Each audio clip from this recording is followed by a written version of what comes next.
And the scene is at Chloe Brothers' apartment. It is the next night since the kind of just made up Bruja meeting between her, Lex Chambers, and Nick DiForno of the Anarchs. Although he does say he is Cam, or he's just, with the Bruja. This is the reason why we are here. This is the reason why Chloe proceeded for the rest of the night in her gym, in her makeshift gym, beating the crap out of a boxing bag. And then, after said beating the crap out of it and probably destroying it, I did not make the rolls for it. Do we want to make that roll to see if I have thoroughly destroyed this bag, by the way? If you're going to make the roll to see if you thoroughly destroy the bag, we'll use the same mechanics we used to make a bag with stitches. So what you would do is you would roll first Dexterity and Brawl. Dexterity and Brawl, so that was 8 dice, right? That's whatever your character sheet is. I don't know how many, but if it's 8, then it's 8. Let me check. Actually, you could spend a blood point on celerity and go completely insane with that, but your celerity. I don't want to destroy my apartment. Okay, well, how many points of celerity do you have? I have 2 celerity. Okay, they would add 2 dice in their rules for whatever reason. I won't use celerity. We'll just do the Dex and Brawl. No, it'd be Dex Brawl plus 2 dice for celerity, not spending the blood. So okay. You wouldn't get the turns, you just get the extra 2 dice. Okay, so 7 and then 8 now. And 7 10 dice. Yes, 10 dice. It's a lot. Like you're a combat monster, so go for it. Oh, nope. Okay. The dice have spoken. The dice have spoken. I do not destroy difficulty 6.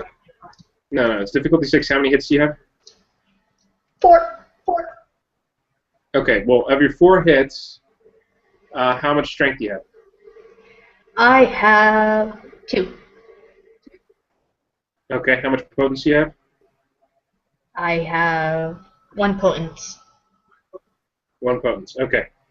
You want to roll 12 dice? Oh dear. Because you damage for each hit. Okay.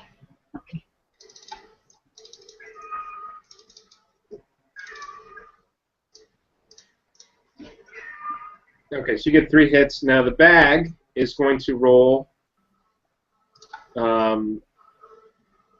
we'll say, well, actually, you know what I'll do this. I'm going to say the bag is just 6 dice flat, difficulty 6 to see if it absorbs you. And it totally doesn't. So you actually do beat your fist right into the bag. You punch and you punch and you punch, a rapid combo of successions, and then your fist goes into the bag and sand starts to pour out slowly on the floor. So, continuing, she has successfully beaten the sand out of her bag. And she would probably spend the rest of her night cleaning the gym and going to bed. And since it is now the next night, she probably would have woken up, gone about like her morning business, walk into the gym, see no bag, and just be pissed. So she's pulling out a new bag, and she's hanging it up, and she'll start her morning workout. But she is already, before doing this, she would have sent out a text to Laird again saying, I still kind of need somebody to vent to. If you want, you have my key to my apartment. I'll be here. Laird gets the text, but he gets the text after leaving a very frustrating meeting with Jack Erickson III, which really didn't go so well. And he's in a mood, in a real dark mood. So he sees the text, and then he's thinking about the Bruja for a second, and it's sort of taking his mind off of other matters, which are really grim. and he decides to go out on a limb and to text Sid Miles, whom he exchanged information with the previous evening, giving him an address to go to if he's got an hour to spare this evening.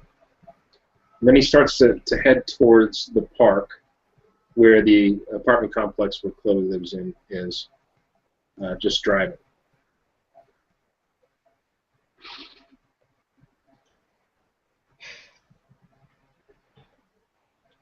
Go ahead, Sid. Sid would have gotten a text. I'm not sure if he wants to deal with that. Sid would show up and be there waiting in his suede jacket and a plain T-shirt. Laird's car pulls up, and he gets out of his car, and he sort of sees Sid and kind of waves at him and half smiles, but Sid could probably tell that Laird's got kind of a serious expression, sort of like a storm cloud following over his head. I'm not sure if his spirit would be trying to say anything to him at this moment. Laird, out of character, had to use Dominate several times on another Ventru this evening, so it's been a very colorful evening for him. And this Ventru, of course, tried to use Presence on him in the beginning, which is what made it even worse. He was not a thing that he was provoked, essentially. So Laird's mind is aflutter with these kind of dark thoughts about being forced into such a situation. But he says hello to Sid. How you doing, my friend? And he reaches out to shake your hand, trying to half smile away his troubles. Sid will nod before taking his hand and giving it a firm handshake and say, "Had a good night so far?" Oh, you don't even know the half of it. He's kind of like half sighing while saying all that. He just sort of rubs his temples for a second. Your clanmate Chloe Brothers, who's a harpy, lives in this complex.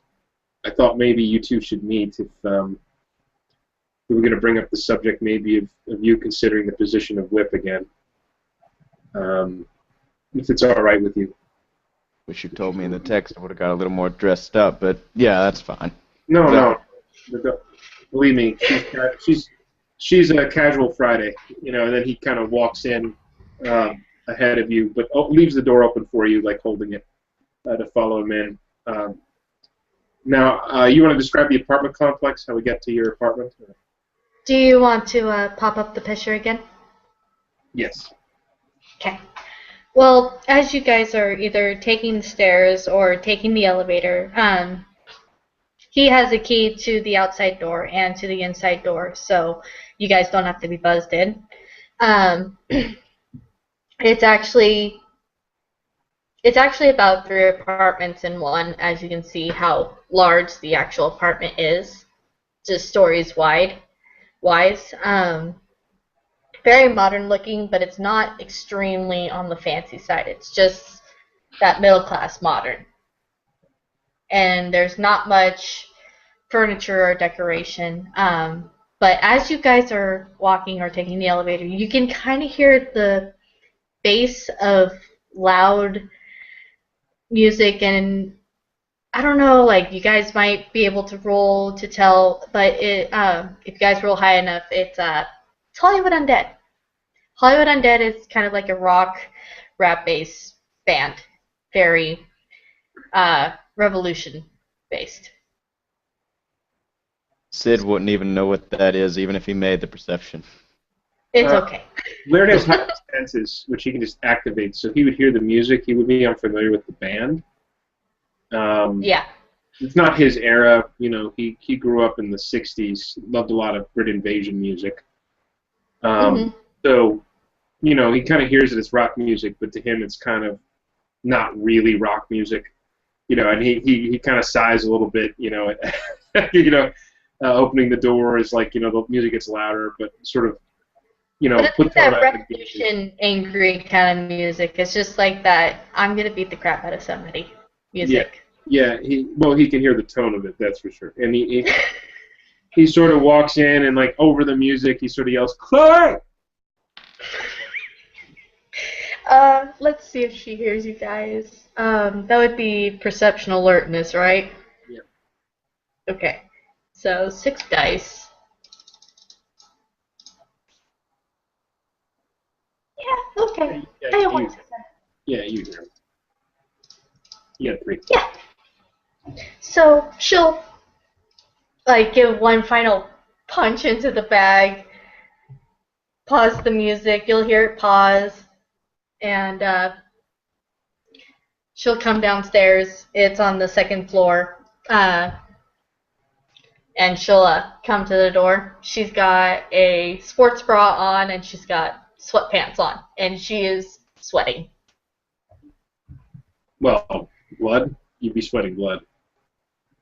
A little blood. Just a little bit. Just a little Okay. bit, since she is I hope your clothes aren't white. Huh? So I hope your clothes are not white. If No. You're sweating. Okay, so Dark clothes. okay, so he sort of notices everything, and then he says, "This is Sid Miles. He's a fellow Bruja." Oh, she'll wipe her hands on the sweatpants, make sure she's got everything off, and then hold out her hand. Sorry, it's been a long couple days. Do come in. Sid is dressed pretty much and appears how I am. Suede jacket, t-shirt, chin fuzz, overly long hair, somewhat unkept, and at first sight of Chloe, he'll kind of jerk to the right and mutter something under his breath over his right shoulder and hold up a finger like so when she approaches. And shakes it. Excuse me. Yes, Sid. Miles. One thing you will notice is that she has the blonde hair, it is shown right there, but she also has one blue eye and one green eye. But she'll let you guys in, and Laird will probably see the cats running up to greet him since they were at his gym. Yeah, they're oddly not scared of him, mainly because they've been around him so much. And but he does the blush of life to kind of make sure that they sort of pass. Yeah. That, and then he kind of walks past the cats after petting them both for like a second, and then sits down in the kitchen at the table. Notably, Sid will actually reach down and pet one of the cats with absolutely no problem whatsoever. They're very friendly. She found them off the streets, and they just didn't really have a problem with her, so she brought them home. But she'll grab a dark towel off of the couch and wipe everything down. What's up? Oh yeah, I texted you. You were the one who texted me, and I've had a very bad night.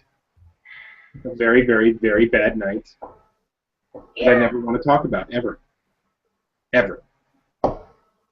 I don't really want to talk about the meeting, but at the same time, I really do need to talk about the meeting. Well, then let's talk about whatever you want to talk about, because I don't want to talk about what I just went through today. It's okay. Still talking about it. Ooh, he's back. you just relax. There's a couch. There's a stool for the No, this bar is area table. fine. Kitchen is fine. I just need to. Relax, dude. Yeah. Yeah. Well, finally met Lex and Nick. By the way, dude, you owe me a work phone. Well, Not even kidding. I met with Nick after you met with Nick yesterday. It's kind of interesting. But that's besides the point. How was Lex? Was Lex all right? Because he's always been cool to me. I offered him a place. I even told him, even if it's for a night, that he needs to just take a break from the park. He said he would think about it. So I appreciate that. I appreciate that. Please, I'll probably make him a key just in case. it's a good way to go. He's a good guy, overall. Anyway, yesterday I also met our new friend here, Mr. Miles, and we got acquainted, and the subject of the Bruja as a clan came up. Yeah. I know that we've got to retrieve Devin Creed and bring him to Cole as soon as you make arrangements. But when I met with DiForno, I promised him, that we would text him and everything when it was done. And no funny business. He wants the body. Yeah, I talked him out of that. Listen, he's pretty much kind of wanted for murder. No, I don't doubt that. And I confronted him about that. Yeah. Well, I He's mean, not happy. I told him that as a lawyer, there are mitigating circumstances.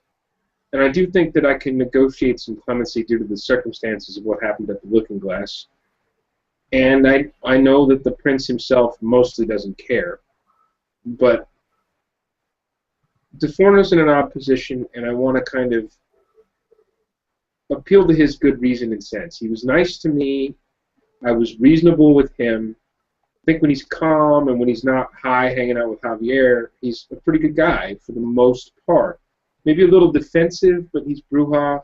No offense, guys. He kind of looks at you both and squints. Temperamental. It could be a bad combination if you're getting high all the time. The way that he is. He takes the Bruja stereotype to an extreme that I just don't appreciate sometimes. But overall, his heart's mostly in the right place, or at least he's maybe self-interested enough that he's not making bad choices 100% of the time. Still, when he kind of is tapping his finger on the desk for a second, someone's got to reason with Cole,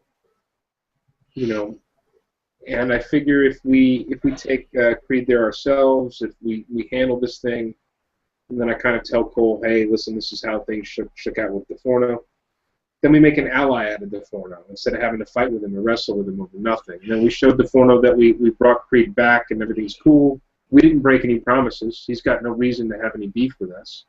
No. By the way, I need a new bag. He looks at your sandbag, I guess. Can you see it for me? Well, you see the new one up. She's talking about the old one. I broke the other one. Why don't we could talk to Stitches about making you a bag? Is what he says, and then a little bit tougher material.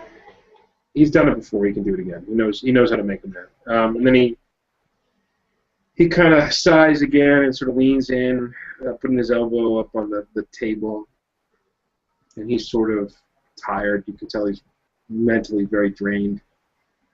What, do you freaking, have a roommate with Morty again? No. I spent 2.5 hours stuck in a room with an auto lock on the door. We'll talk about it later. Yeah.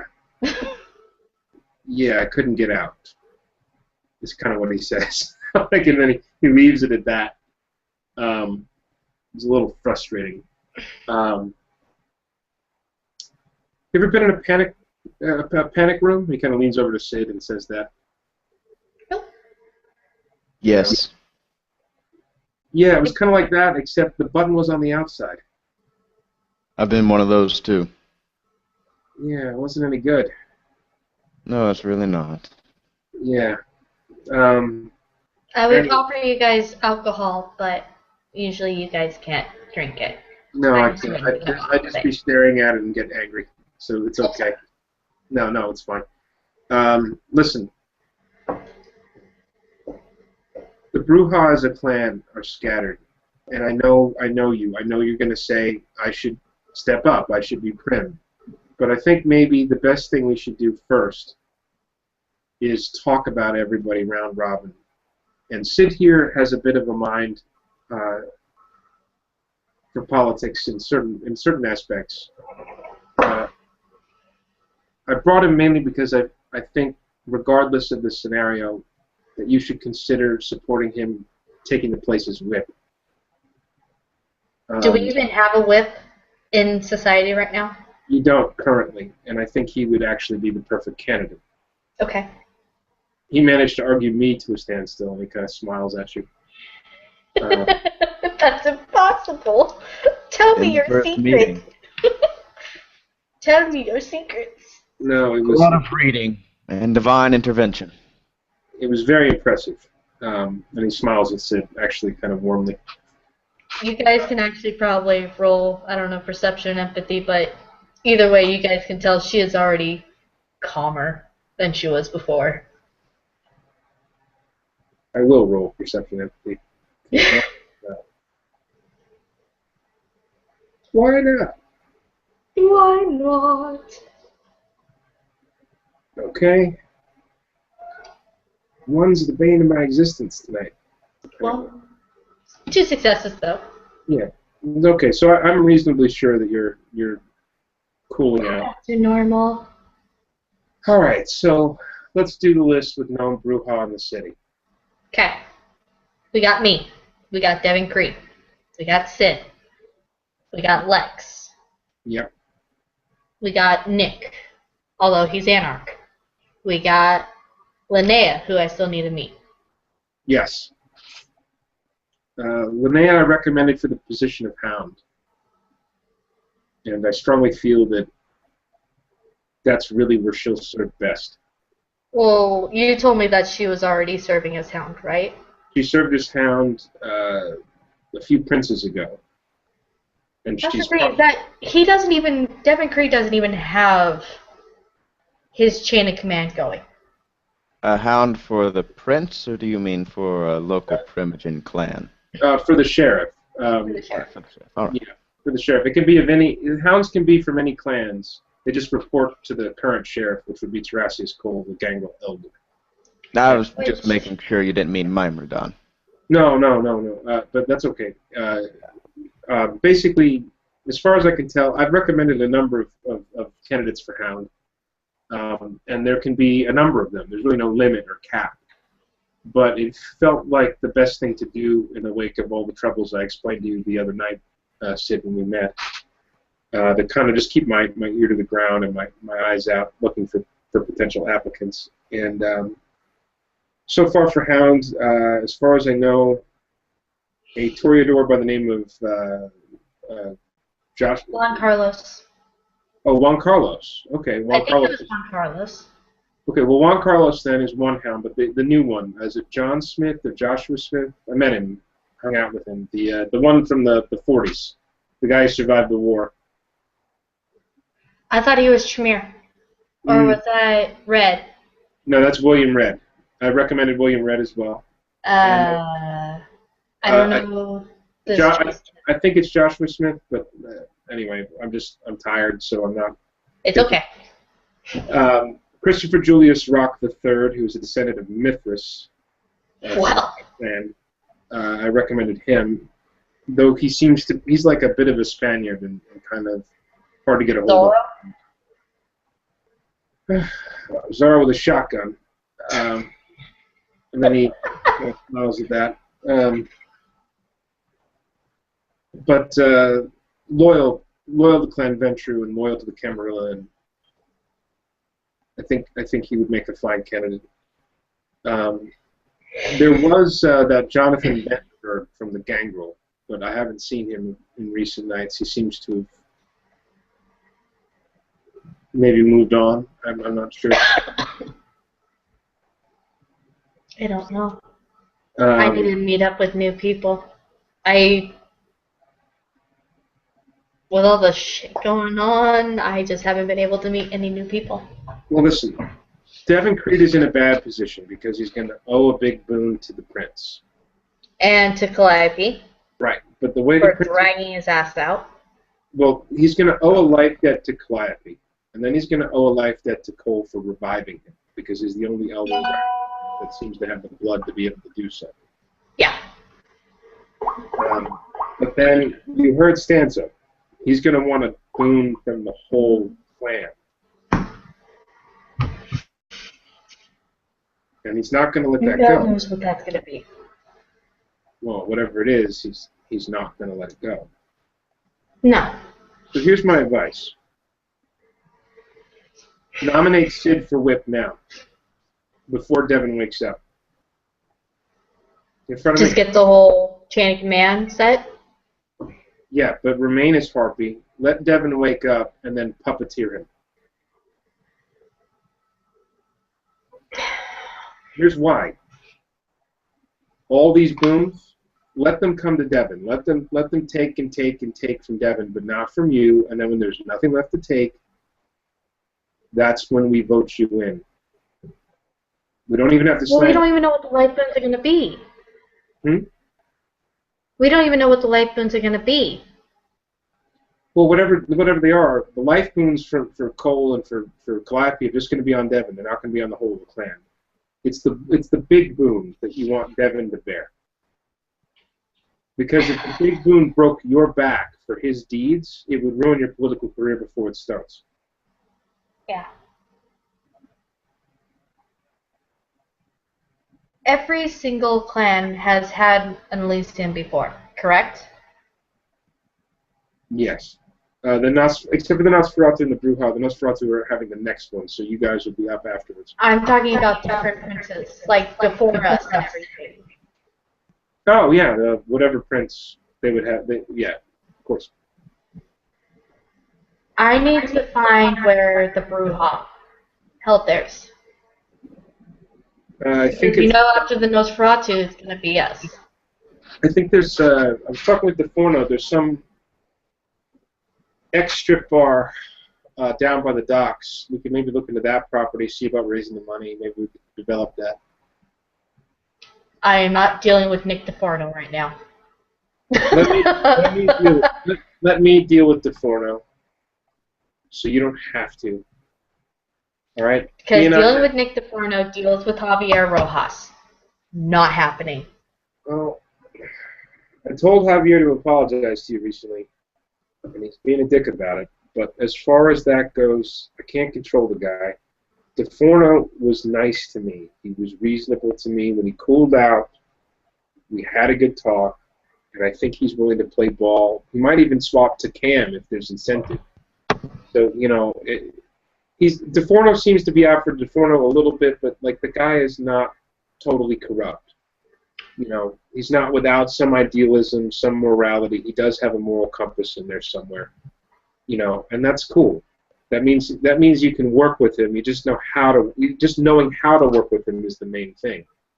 So, if you're the firm hard ass a bit with him, but not so much that he resents you for it, he has to respect you. You're the stick. That leaves me being the carrot, and I can kind of outside, not even being in the clan, kind of direct him. And then Sid, you know, can kind of be that cooling element if he just needs that little extra soothing. Yeah. Little bit of wisdom from somebody in that case. I don't know, Sid, do you have any thoughts? I mean, like, you know, feel free.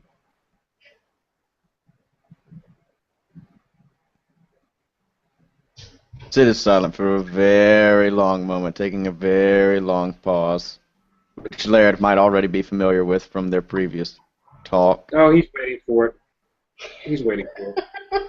Sid takes in a breath and sighs as he has before.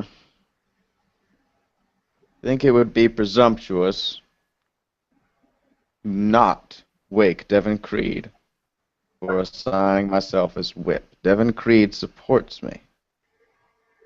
Truth be told, this does not leave this room. I spoke with Devin Creed and asked about Chloe Brothers, our harpy. Devin Creed told me, again, this never leaves this room.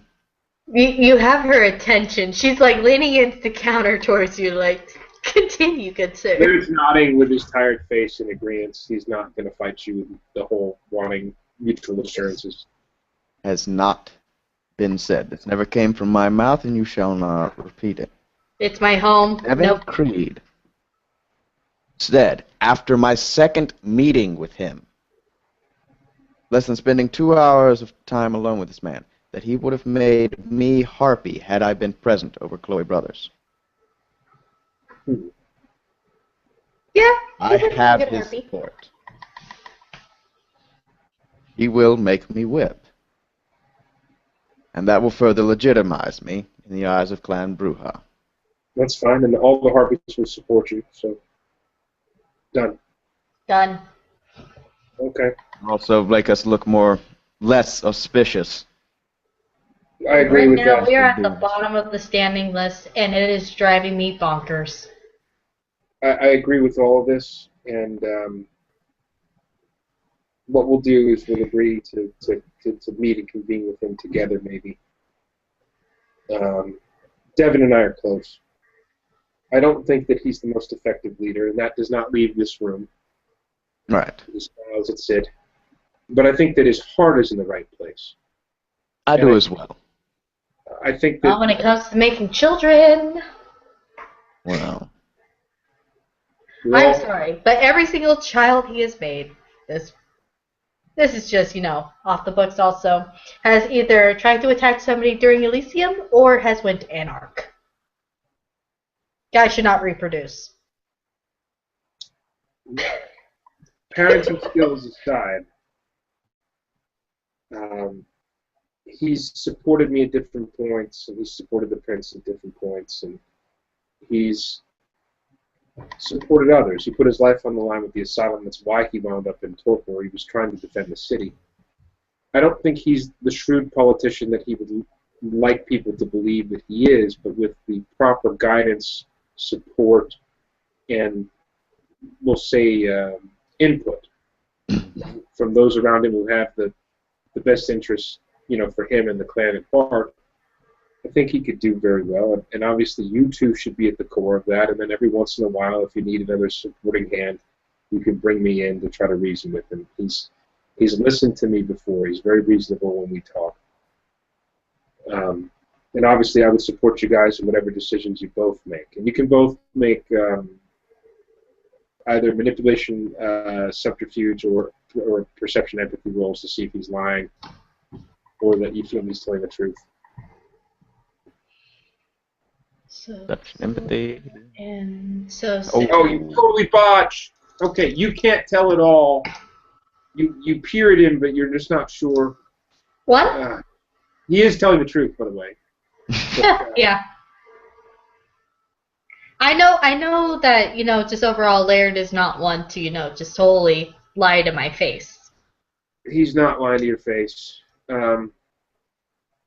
He's not lying to your face, but that was a botch.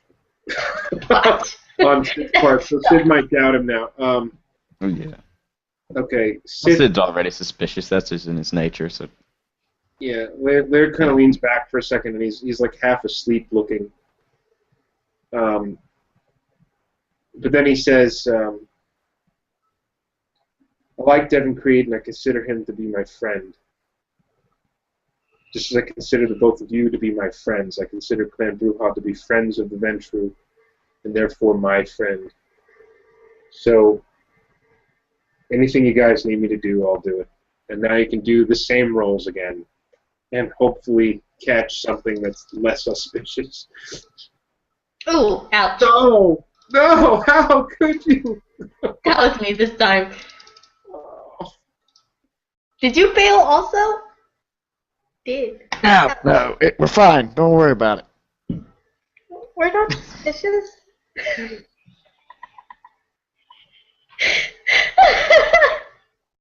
Laird's noticing both of your faces, and he's noticing how tired he is. And he's probably thinking he's been ineffective because he's so tired here. Sid clears his throat. Whatever the situation. He's going to roll. Honey, you need to lay down. He's going to roll charisma and leadership. And that's a bang-up roll. Good. And he's going to say,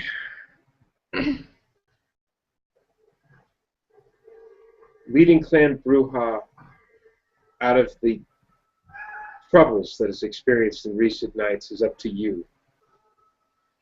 But the harpies will be at your full disposal,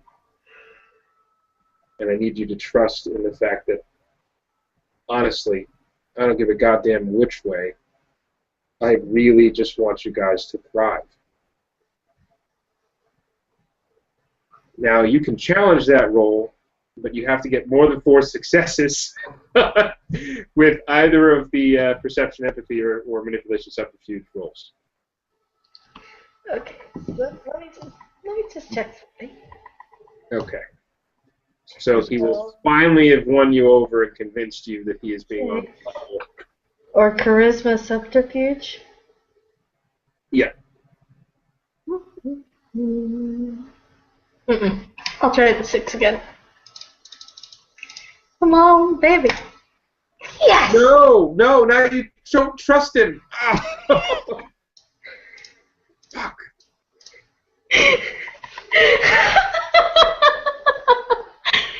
Protect people really, really well, and you say no. She can yield, can't she? Can I? She can choose to trust him. Yeah. I mean, what did you roll? Manipulation subterfuge? I roll perception empathy. Okay, well then, actually no. Then your success. You would be able to see that he's telling the truth, that he's being honest. That's fine then. That's all I wanted. Okay, that's fine. Yes, he's being honest with you. He is As on the long level. as you continue to be honest in my apartment, that's fine.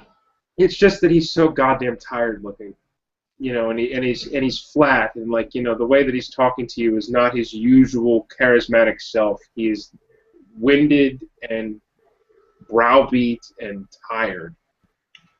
Upstairs, spare bedroom, second door on the left.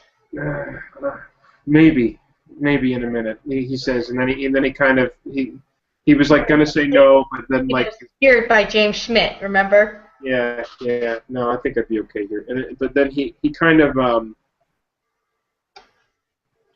blinks for a minute, and then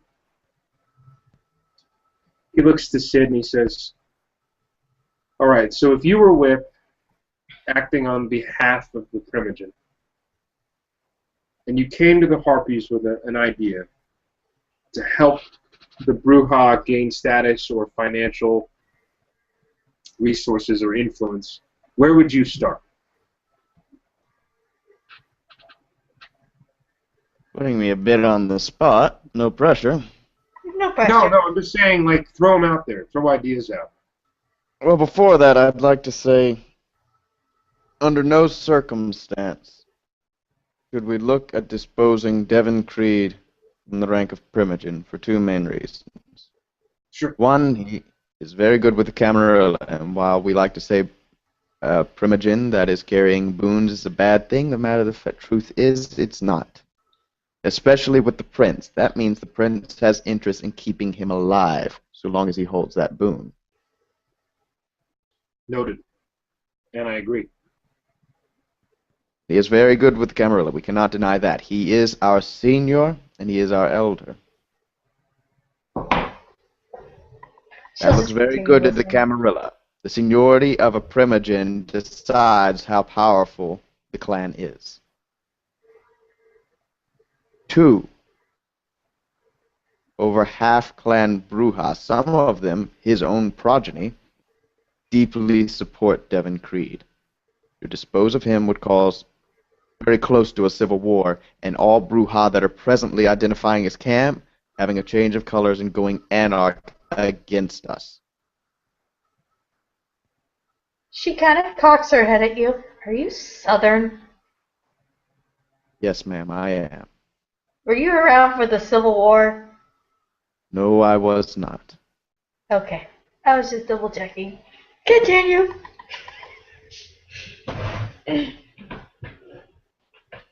But you see my point. No, I agree with them.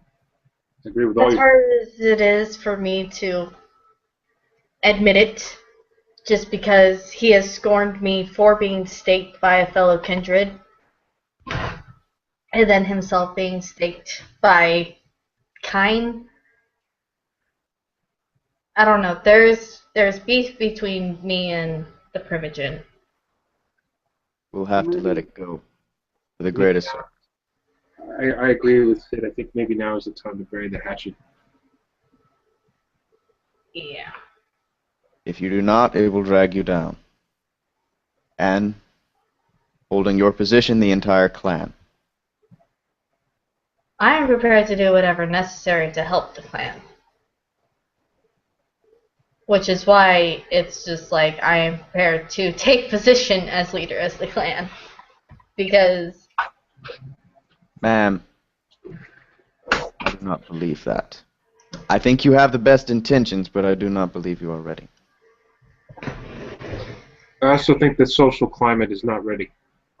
I agree with Sid. And I think that it's not wise for you to expose yourself in this way. Because unfortunately then, the clan boon to the prince falls to you. And as somebody untested who's young, owing a boon of that Cannot fulfill it. size, yeah,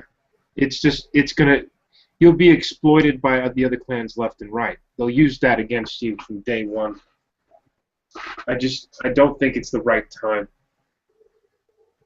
Well, I think that you're a better leader than Creed. I think you need to bend Creed's ear, and he needs to learn to take you seriously, and the two of us will be there to make sure that he does. And then if we all three toe the party line enough so that Creed starts to fall into the rhythm of whatever is sensible, then he'll devote his energies to it happily because that's his nature. He'll start to become very productive very fast because he's his own natural charisma, which I think it can lend itself to a cause. It's just not very good at coming up with its own cause to fall behind. Then it goes back to exactly what I was saying before, finding the past Bruja Elysium. Not going off towards a ex-Nosferatu's giant manor trying to renovate it.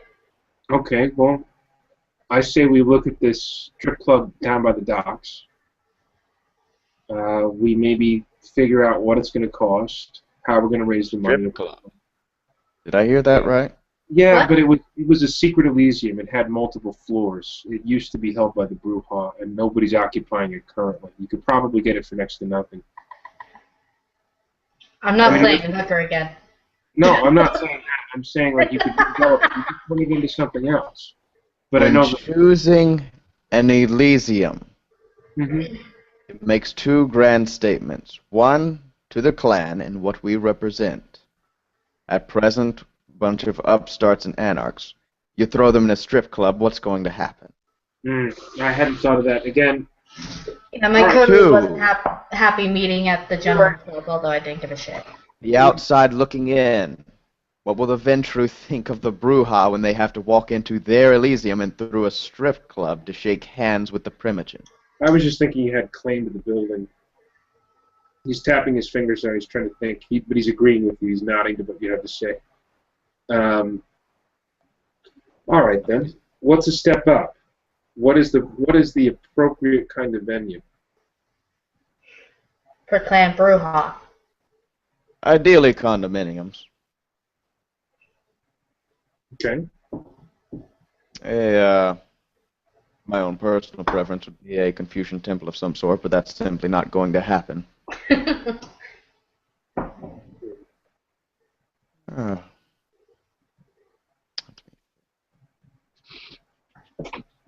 The docks would not go amiss. A speakeasy of some sort.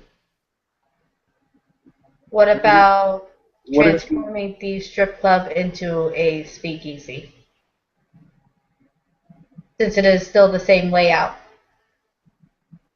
I'd be concerned about the community surrounding it, but Well, it's in the docks where the Bruja have had claim. I see. I don't know if we still have claim there. Currently, Vasily has decided to split claim with the Ventru. But if the Bruja were to ask for it back, I don't They have know. no reason to honor it. What'd you say? I'm so sorry. They have no reason to honor it, and the clan Bruja's going to be further in boon debt thanks to Devin Creed's actions. Not that they were unrighteous.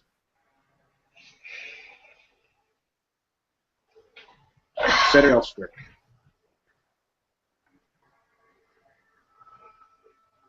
Ideally, we could get the finances from someone in Clan Ventru and buy some new place and then petition the prince. Some sort of recognition for domain in exchange for the promise of martial services, which Clan Bruja excel at.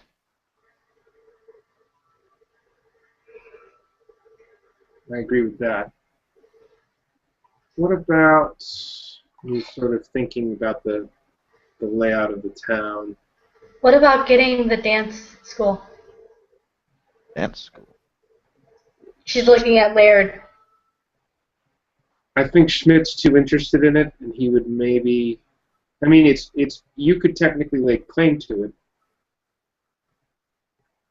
It might be an appropriate way to look, but I'm thinking long term, more along Sid's lines here. I'm thinking about the town, and you can see, like in his head, he's trying to think of the map of the town. Well, what did you say, Sid? I'm sorry. Chinatown's free and open. I've yet to encounter anyone besides a few wanderers who stray from downtown.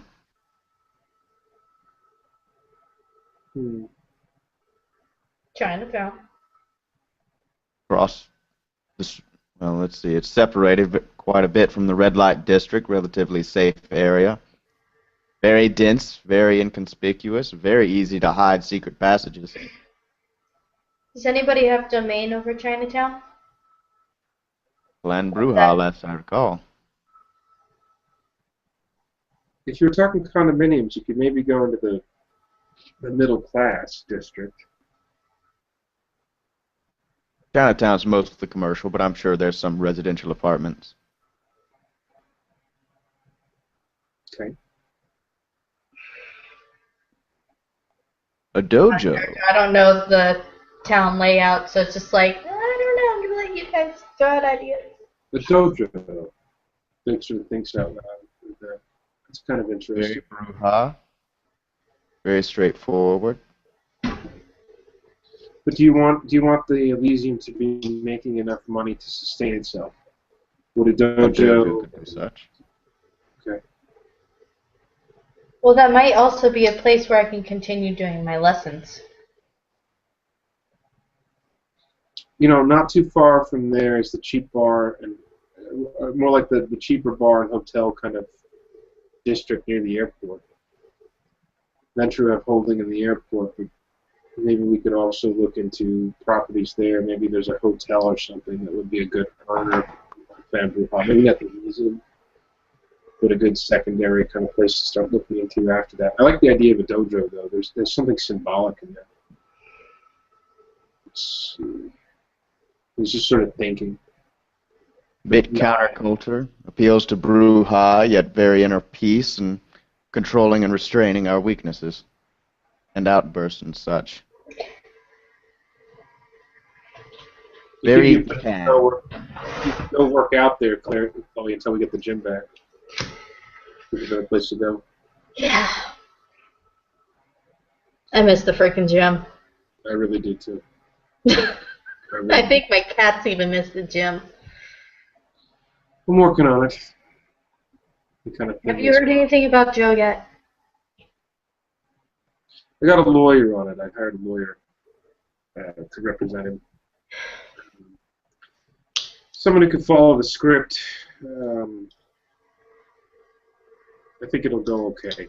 Have they actually charged him with anything yet? Not to my knowledge, but they've held him a little overly long. At this point, I'm thinking about suing the city for violating his rights. I was going to say, they can't hold him for that long. Well, if they hold him for too long, and that'd be the right lawsuit, you could see a couple $100,000 out of it or something. It kind of shoots his head at that. So we need to get Devin Creed awake. Which means I need to get a hold of Cole.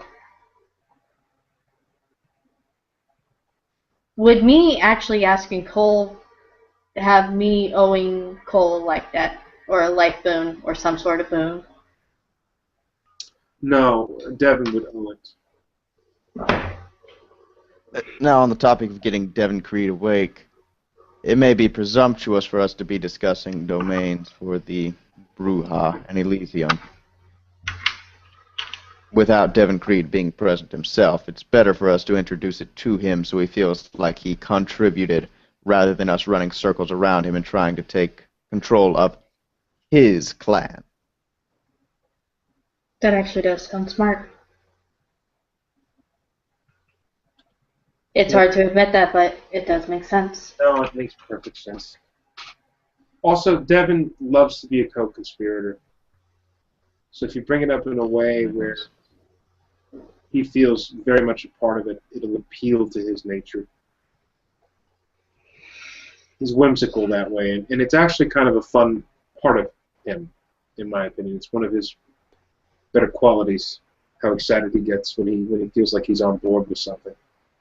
Well, lucky you for seeing that side of him. All I've seen the side of him is breaking a desk. He's temperamental at times.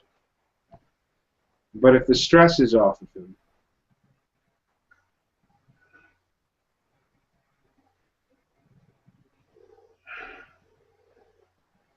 I think if you lead together, the clan will have a great future in a very short period of time.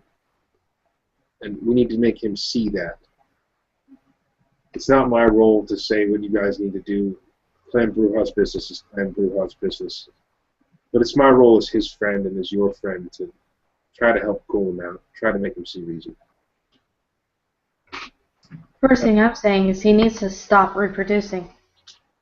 I'm done seeing every single one of his children because I've met the other one, Joey. No. Miss Brothers, please respect the title, not the man. If you were Primogen, would you want people to speak of you in that fashion? Well, I wouldn't even consider making any children anyways. It's not the point. The point is the title of Primogen holds a certain weight. Yes, I understand. And we need to get him to grow into that role where he has failed to do so in the past due to his own proclivities. And while you are right to have your reservations about his lifestyle choices, they're irrelevant to public perception of that particular role, if I'm catching on your drift to say. Besides that, he has not tried to hide the fact of his poor choices. He openly admits he does not approve of his children turning anarch. And that's the thing, he doesn't admit that to me. Maybe there's He was ashamed of me for being staked, and I embarrassed him in front of the Tremere. How long was that after the death of his last child, prior to DiForno? Not even that long. Well, maybe that was it. Maybe he was lashing out in anger and grief in your direction because you were there. Maybe this whole thing between you starts with his personal anguish, and it was just your dumb luck. You know, they say shit happens in threes. Yeah. Well, which I understand about that, but I'm good. I'm good. She'll stop herself and it's just like, no, I'm good. Look, what happened to you was a grave injustice. And I think the way George Walker basically failed in trying to help you, and the way Devon Creed treated you afterwards, it was all sort of too close together. A series of bad circumstances. You were lucky you made it out. You need to be thankful that you beat the odds, considering the three of them. But still, Devon probably wasn't over the death of his child. It was too recent a wound. The clan was suffering due to Lysander leaving. Public perception was at a low. He lashed out because he's not a planner. He's an emotional person who reacts.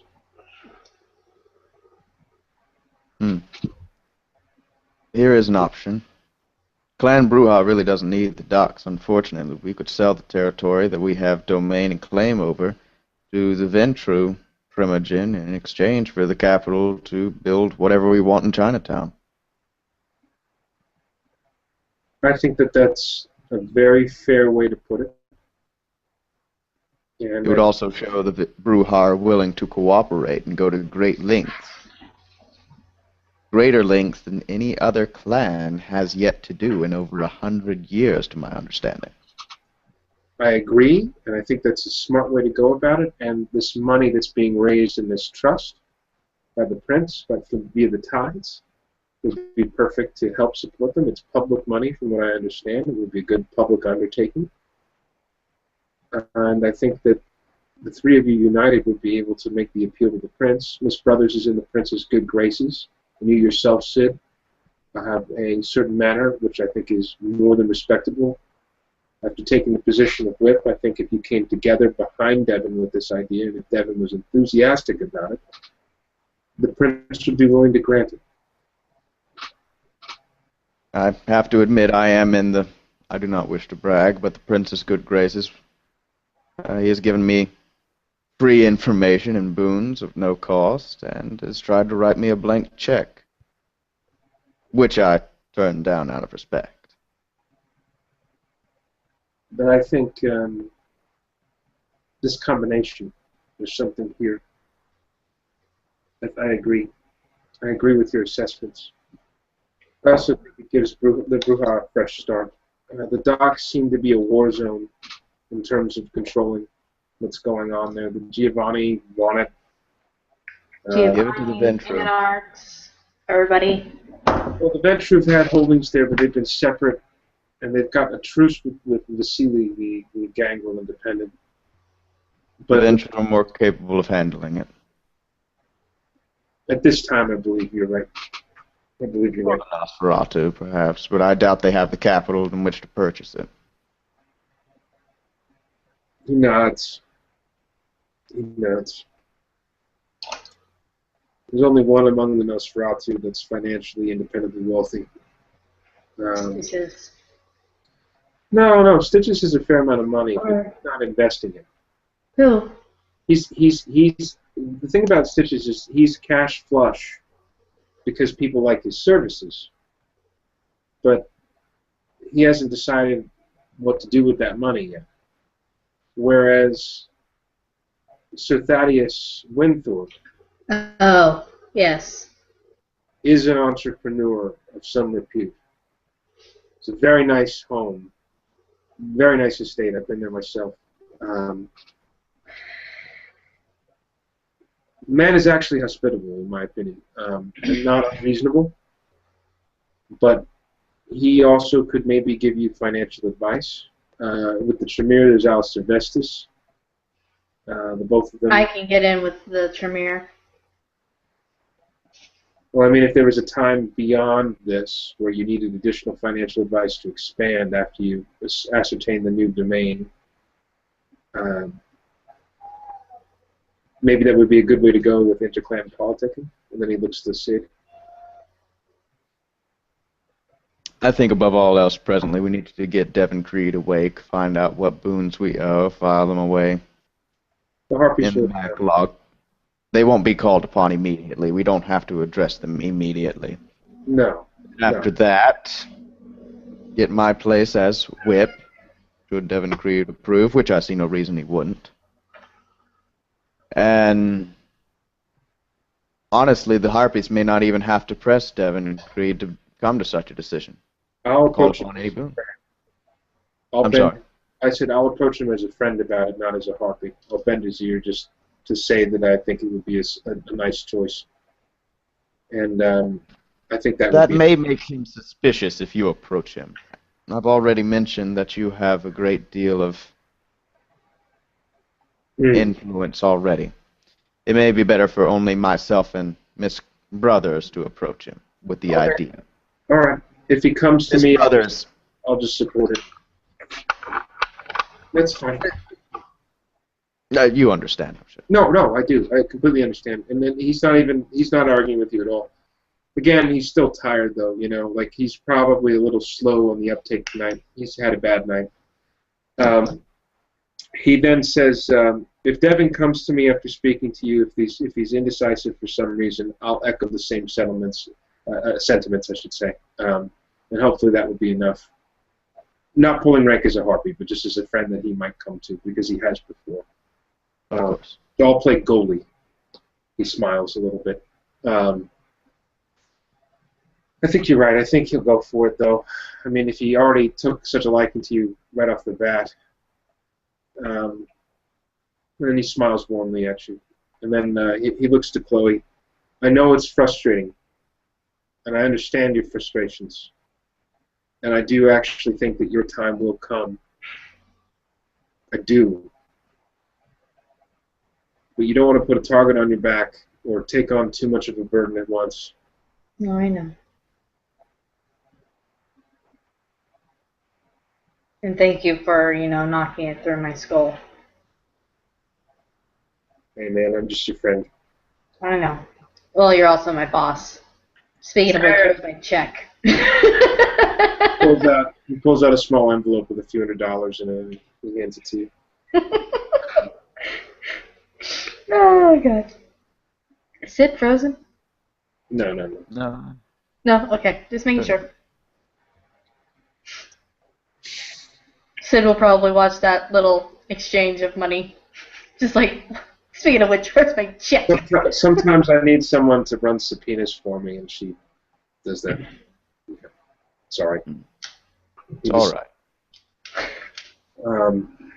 Secondly, we will address with Devin Creed about domain, which, Laird, you may be part of if you wish. Being a legal advisor would be very handy, and as somewhat a representative for the Ventru clan. Sure.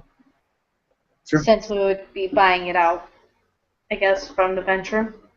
Yes, and we'd have to approach the prince and make sure we have his stamp of approval, and then approach the Ventru primogen. The prince does not need to know, but it would be a good show of faith to the prince. After all, he is the one who draws the territories and decides whose domain is whose. He nods to that. It would be good to address him first because, for obvious reasons. Yeah.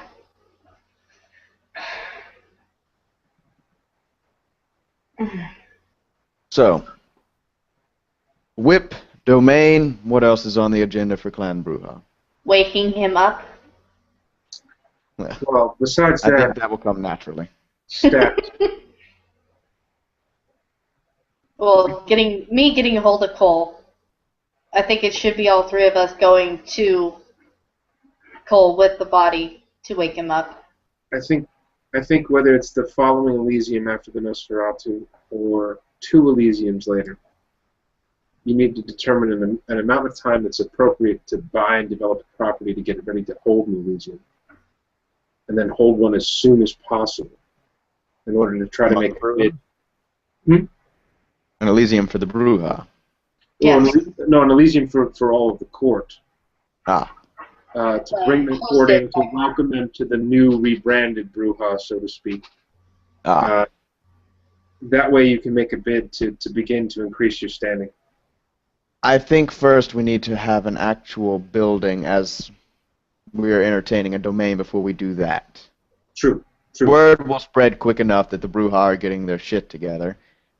And then the grand opening will finally say, we are a force to be reckoned with. And he nods to that as well. While if we declare preemptively, we'll be seen as upstarts and reckless. Yeah, no, I'm not advocating for that. I'm just saying the end game should be a very nice first showing. And first impressions are important that way when it finally comes around. We'd probably want to make sure that there's additional security. Maybe I would talk to my primogen who runs Dragonstone Security. Yep. Make sure that there's just nothing that goes wrong. I think the Bruja should largely be in charge of security for obvious reasons. It would be a loss of faith. Perhaps in the background, Lex. cameras, sensors, the Ventru. Okay. And further, I think we should contract the Toreadors or one of the other butterfly clans to actually run the affair and the party, or even the Ventru. Not because the Bruja do not feel they can do it, but they yield to see other clans are more competent and we are willing to work with them. I like it. Thank you. I can work with that. Now, if Creed wants to be more laissez-faire in the long run. Difficult. Not difficult, just more hands-off because he's eccentric, and we should agree that maybe getting him to relinquish a certain amount of the day-to-day routine to yourself as whip, so that you and the Harpies can confer together and kind of take a lot of the burden off of him. If he chooses to go that way. Especially, I'm just throwing this out there, but being woken up out of torpor, I don't think he should jump straight back into primitive business. I think he needs to take a moment. That being said, I don't think he'll be exactly in the mood to yield his primogen status after already. No, I'm not saying that. I'm just saying it might give you a chance for to be nominated as whip, and then also listening to Laird's suggestion as him relinquishing day-to-day stuff. Well, you lose a little bit. If I can step in as whip while he is weak, that is fine. He will probably relinquish that. But if I try to step in his seat as primogen, no, that's not what I'm bringing up. No one's saying that. I try to take care of his day-to-day business rather than just taking the seat and handling small affairs and actually trying to act. We'll react very badly. I'm talking clerical work. I'm talking liaison stuff. Like, making sure that when he confers with you, he's getting all the skinny, all the info. Like I'm not talking about any sort of overstepping, any appearance of weakness to the seat. I'm saying that when you get staked, you lose a little bit of yourself. And he might, and Chloe knows what I'm speaking from experience. She knows it's true. Yeah. We need to be sensitive to the fact that he might be a little emotional. And if he chooses to be a little laissez-faire, just offer him the bureaucratic support so he's not thinking about that kind of thing. Of course. And then when he comes back, and he's conferring with you both as his aides, essentially. He's a good place to start. He can make his own decisions as primogen, obviously, and you guys are obligated to honor that. But he should start to feel the trust start to build. Of course. Honestly, I've got no other ideas for it. I mean, he's a dear friend, and I feel bad for him for what's happened. And I don't know what else to say about it. There is one speed bump or difficulty we may face. Sure. Devin Creed's child. Okay. Do you want me to speak with him? No. My fear is Devin Creed may have ambitions for his own child, which may interfere with the Bruja. It may interfere with Chloe remaining Harpy or I as whip, or even getting him the rank of Mimrodon, and frankly, the rest of the Bruja clan, every time I hear of them, is something very atrocious. I do not think he is suited for such any title or role. He isn't. I just met him last night. I think if there were entrepreneurial things for him to do that assisted the Bruja as a whole, but not with an official title, it would keep him busy, keep him healthy, give him direction, and keep him happy. And then at that point, he wouldn't be an obstacle. He would just require assignments dished out by the primogen, which Devin Creed has already made very clear he has no desire to do, which then would fall on my shoulders, but so early on I would be unable to do. Let it fall on me. Let me give him tasks. He's already volunteered to help me out with X, Y, or Z. Good. Let me run that taken care of. Yeah, let me run interference for you there. Honestly, he's nice enough. I rather like him. I agree with all of your assessments. I don't think that he's the political person that we need in this position. But I think that he has other talents and that I could work well with him entrepreneurially on the side. And that would probably satisfy him on all accounts. Make him play the hooker. Well, no, it would just be more like, my own interests financially, entrepreneurially to the side of everything. Every once in a while I need a little muscle or someone to help with investigating something. Sometimes I need a little manpower. I cut him in on some action. He has some fun. we have a good laugh Yeah. and build a little bit of a rapport. I don't think he's really that ambitious so much as he's just someone who's got his own political views, although I disagree with him a lot of the time. But at the same time, when he's calm, he's not such a bad guy. With any of the anarchs.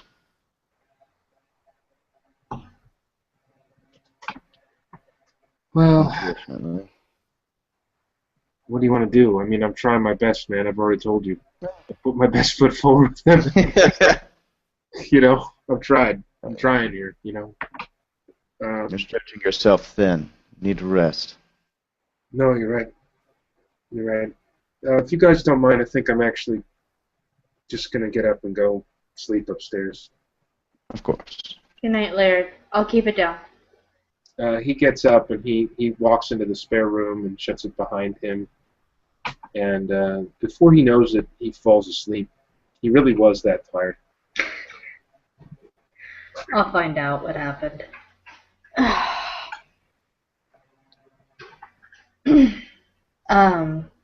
Was there anything specifically you wanted to talk about or ask me?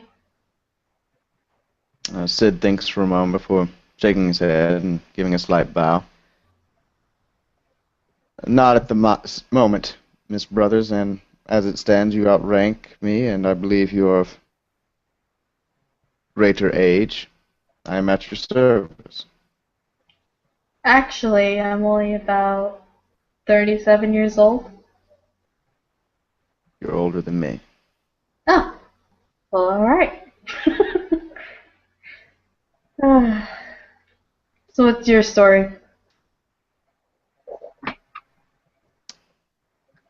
You don't have to give me the full details.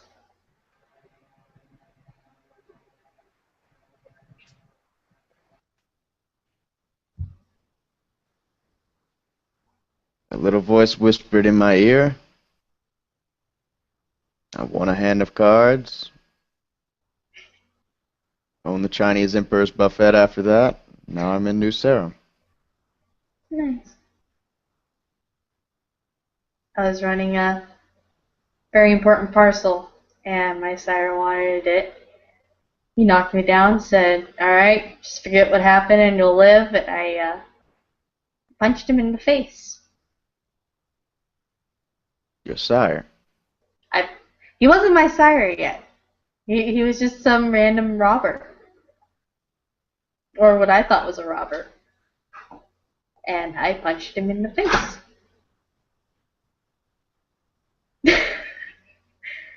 So he thought I would be a better vampire than a better human courier. I had a better relationship with my sire. He was a, well, he only told, I'm not sure where he came from, but he told me very fondly stories of being a stagecoach robber in the Old West. I met him in South Louisiana. He actually was sent to execute me. Oh. The Hound. And I was mortal. I was studying the occult, and vampires came on my to-do list of what to study. Got myself in trouble and didn't realize anything about the Camarilla or Masquerade, etc., etc. And he found me and took an interest in me, and one thing led to another. Rather than execute me, he decided to embrace me. Lucky me. So you said you were, looking into the occult. Did werewolves ever come up on your list? Yes. And no. I only know of one.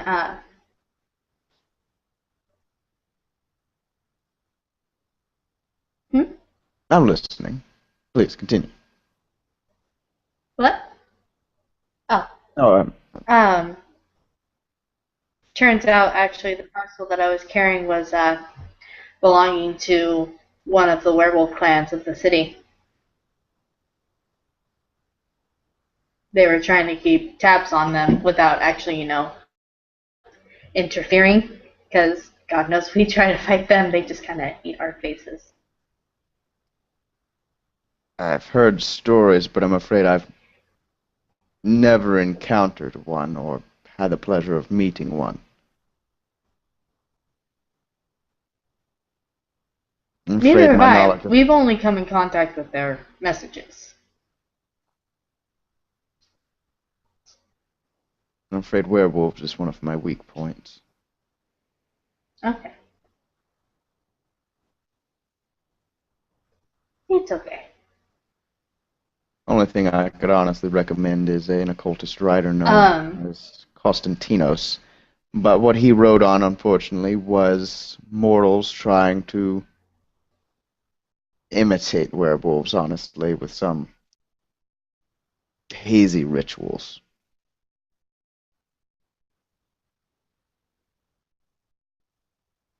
Okay.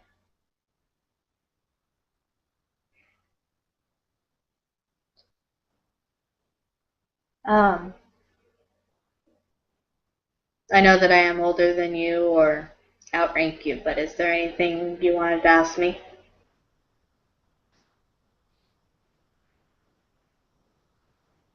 Are you fully confident in your ability, ma'am?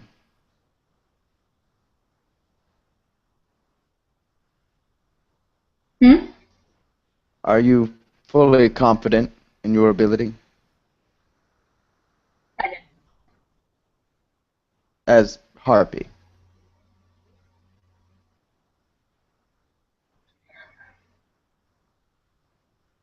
I always got open ears and open eyes.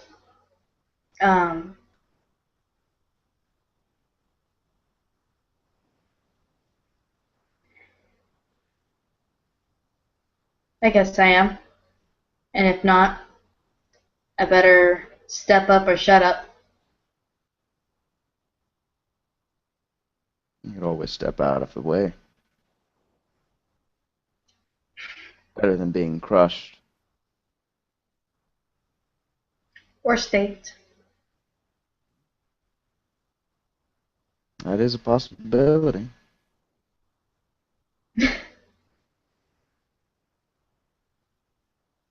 We can probably already hear Laird snoring away in the spare bedroom. Now, Mr. Laird seems to have full confidence in you. For some reason.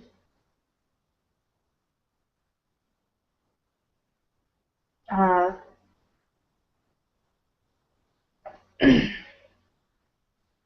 think perhaps a change in the topic is more to the point of what I'm trying to get. Earlier, you would very much enjoy to be primogen. I just don't trust anybody else with the position until I know further. Has anyone asked you to take the position? No. Has anyone shown faith that you would do well in the position? Besides Laird, I haven't really brought it up to anybody else. Do you think Laird would honestly tell you if he felt that way? Yes. He may be a lawyer, but he's also master of harpies, so you better tell it as it is.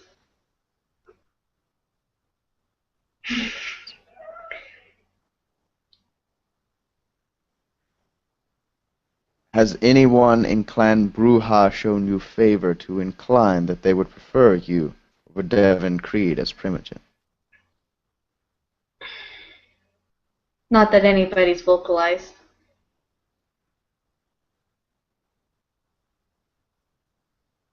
Why do you draw the conclusion you would do well as a primogen?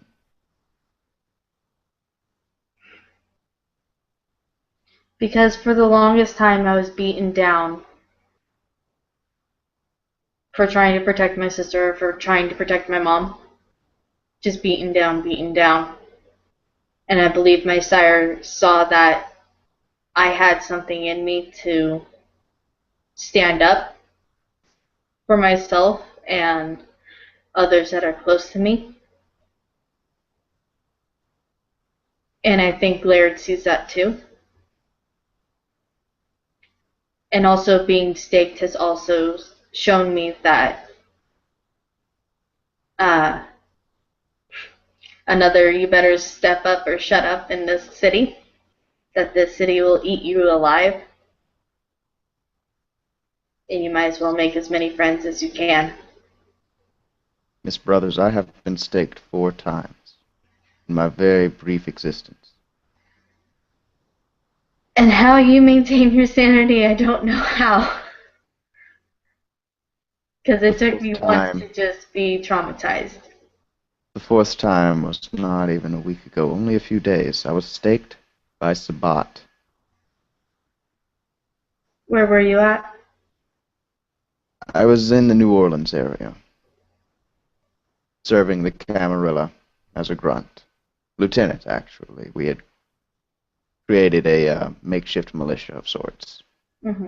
It had become a full-on conflict, battles.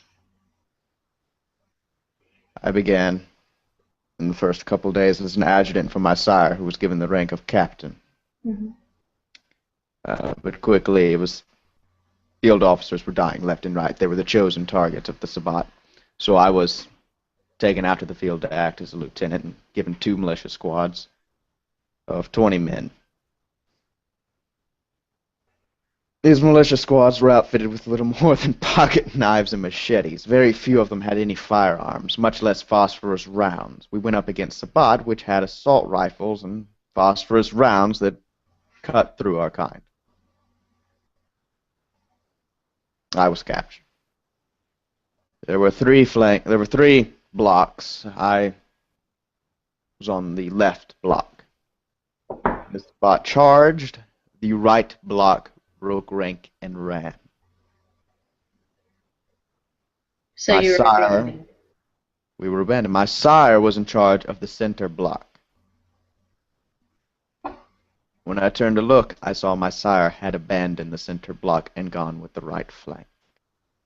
That it broke rank. Members of the left block ran. I myself tried to run. The ranks were broken. There was no hope, but I was staked. They then tattooed, which is now since faded, onto my forehead, Amarilla Slut, in golden italic letters. They noticed my rank. I had it pinned to my lapel. Lieutenant, a single silver bar. Yeah. And dropped me off at the doorstep of Elysium.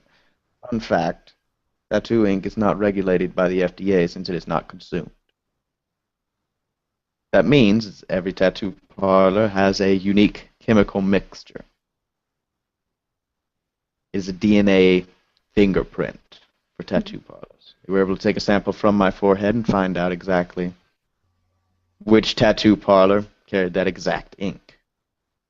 And from there, able to find the Sabat outpost, and from there, find their headquarters and base of operations.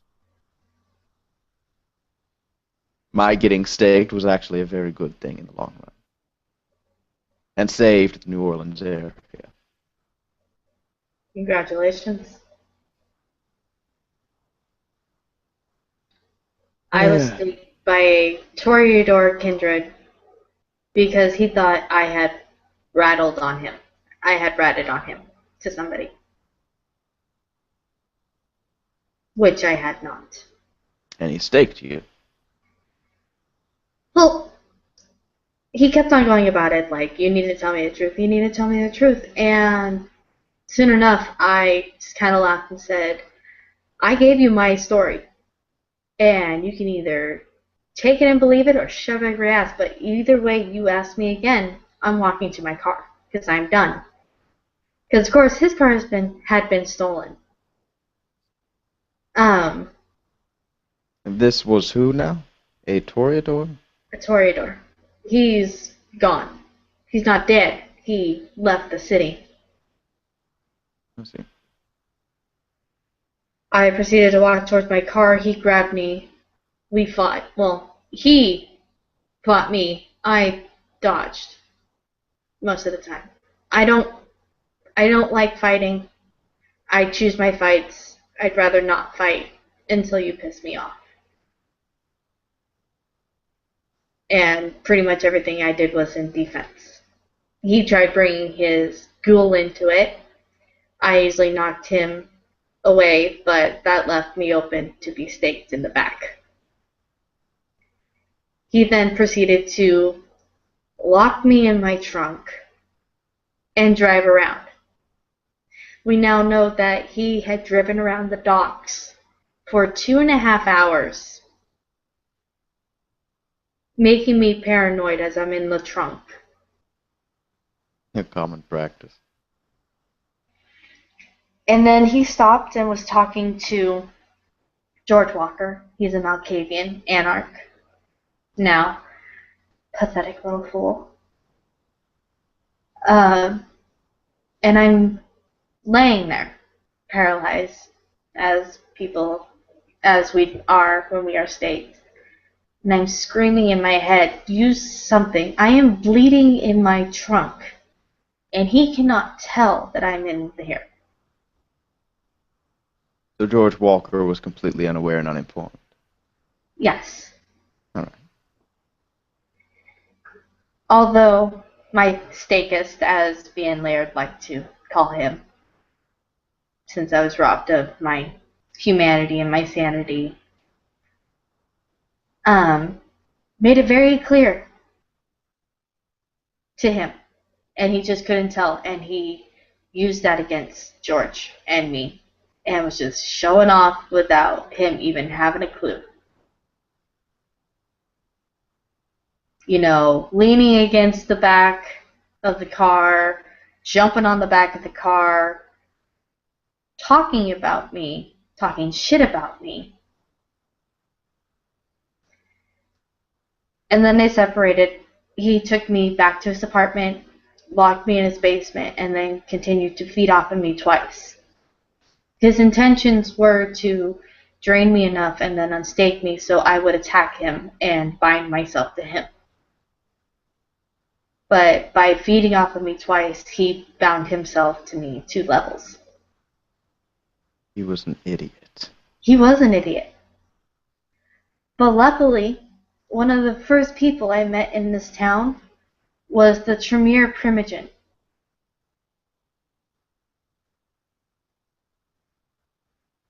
And I was supposed to meet up with him with information. I was one of their wards. They were helping me. They were helping me get a place. They were helping me with money. But he hadn't heard from me, so he sent James Schmidt, he's now the Tremere Harpy, to look for me. And it was the Tremere who found me. And he got me out of there, took me back to the Tremere house, and they unstaked me and fed me and took care of me. This is where the point where me and Devin Creed do not get along. Because the Tremere had advised me they have nothing against the Bruja, or else they would have told me flat out.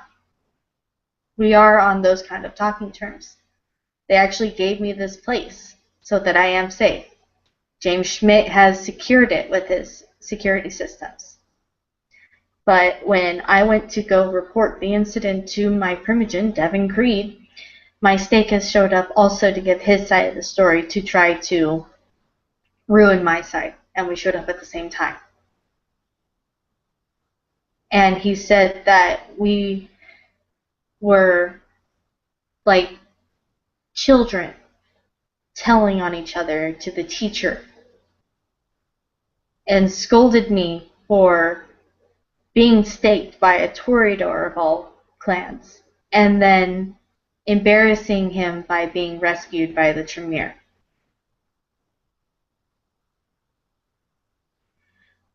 He would not have ever known that I was taken. And I would have been bloodbound to this toreador.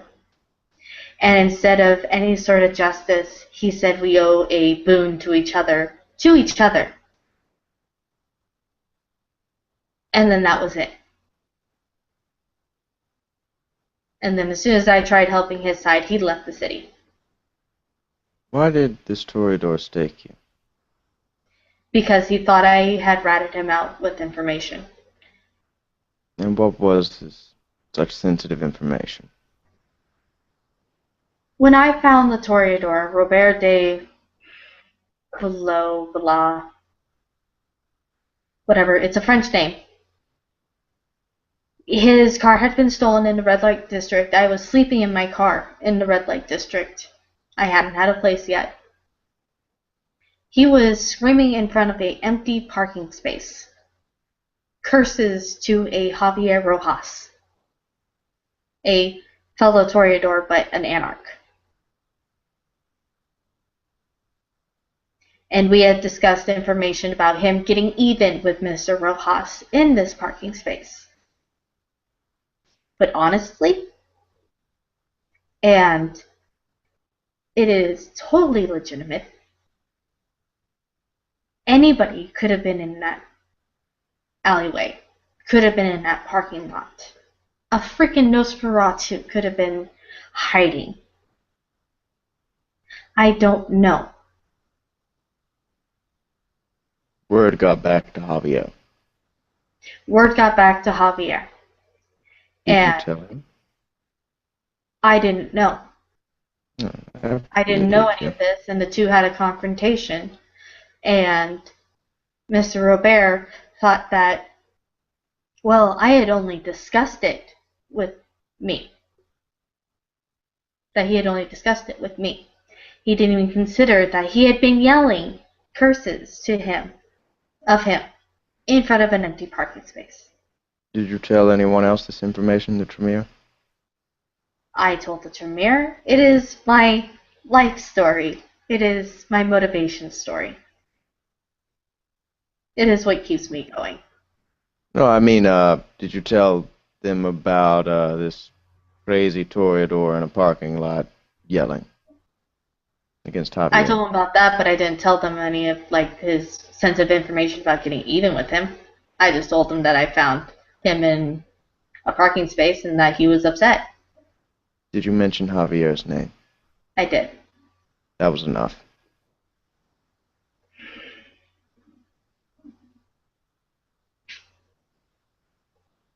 Do you realize your mistake? I do now. After how many months? Miss Brothers, you are a harpy. That is your job. I wasn't a harpy back then. I understand, but presently you desperately need to understand that.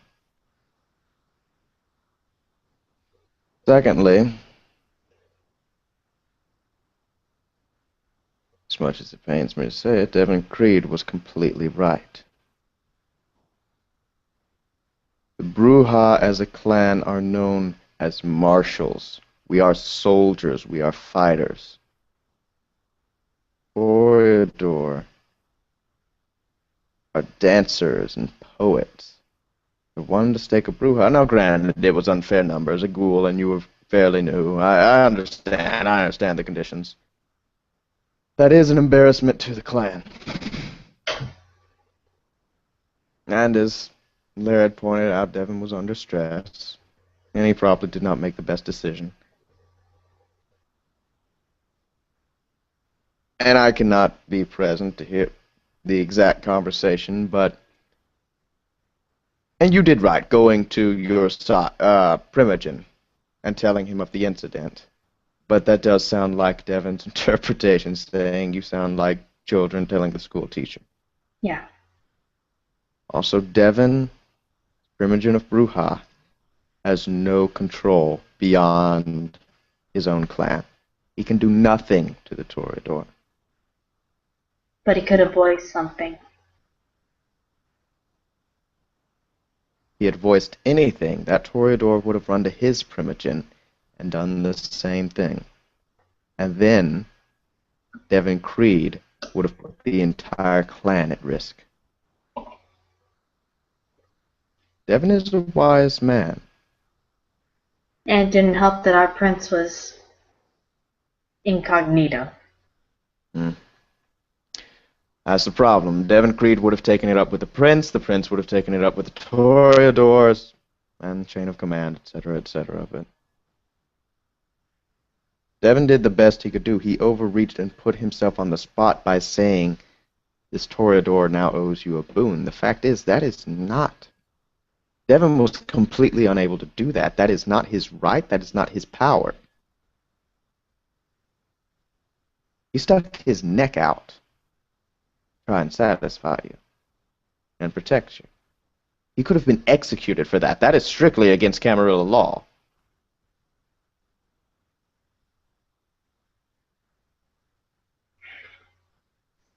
The thing is, I don't know Apologies. that, so maybe I'm not fit for Primogen. Apologies do nothing. There is no point in apologizing to Devon Creed. He will smile and nod, but it does nothing for him and accomplishes nothing. But admitting your mistakes does help yourself in learning.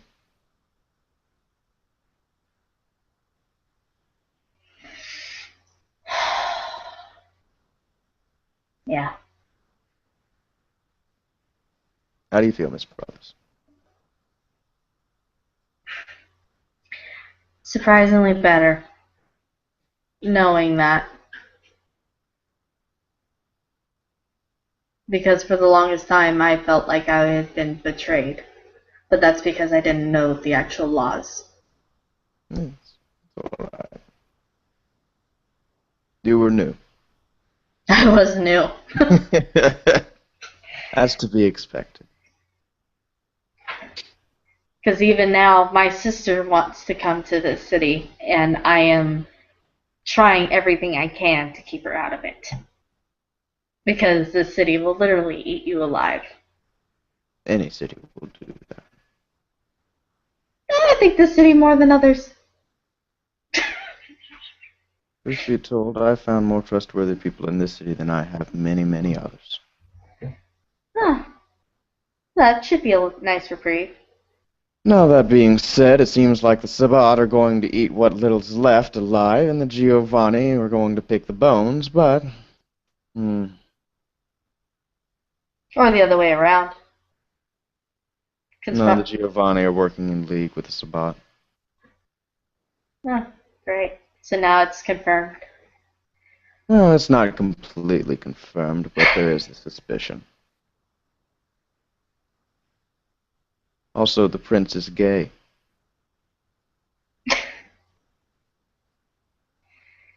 Don't take all rumors what they are. I could be wrong. But it is suspicious to me. None of the Giovanni establishments or fortifications, as far as I'm aware, have not been assaulted by the Sabbat. And yet the Giovanni hold the vast majority of the city. Yes, they do. Why have that not suffered from the Sabbat?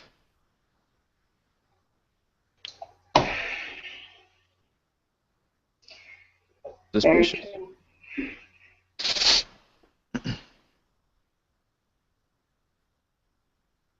And the Giovanni, in the laws and traditions and Treaty of Versailles, are allowed to make deals with the Sabbat, where we are not. Giovanni are actually allowed to do that? They are. Yep, I need to study more.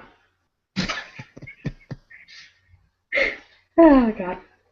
I need to do my not homework more. encouraged. And if it were found out, the Camarilla may act however they please, quite frankly. Yeah. But there is absolutely nothing in Giovanni tradition or Camarilla law saying that Giovanni cannot make a deal with the Sabbat. As far as I'm aware from my hazy memory. I'm younger than you, Miss Brothers. And surprisingly, you know more than me. I thank Confucius. Yeah. Books and study will serve you better than strong fists and blades. I have learned that I have a better vocabulary than Nick DiForno. And that I use it more than him. Because that's probably one of the things that pissed him off more in our meeting than anything. Mrs. Brothers, there is a certain Confucius saying, I don't remember the exact context, but it was something to the effect of, do not worry if others do not see the value or in you or appreciate you.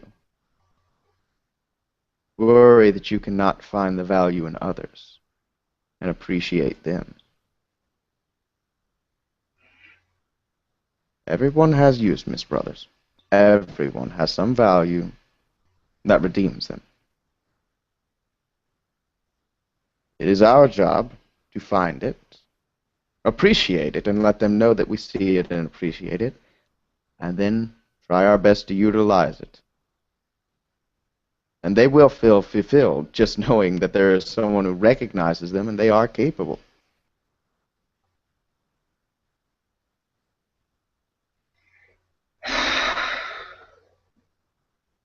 She'll take a very needed sigh. I believe that is why Laird wants me to be the whip. I think that's why too. Because if you can do that to Devin Creed, I will kiss your feet. Okay? I've spent less than 2 hours with Devin Creed, and You were already Yeah, considered impressed. for heartbeat. That being, he also mentioned that you were the best out of everyone. For heartbeat? Yes. He colored in his dialect, but he did say you were the best out of all of his His special vernacular. his clan. Spoke rather highly of you, actually. Yeah? Yes. Apparently you impressed him at some point. More so than his own child. Who's counted among them? Yeah. I think it might have been when I, actually made a dent in opening a door at the manor. A state door at a manor. I don't know if brute force impresses Devin. He sees himself much more as a philosopher. I saw more as brute force, but I guess that's yet to be seen for me.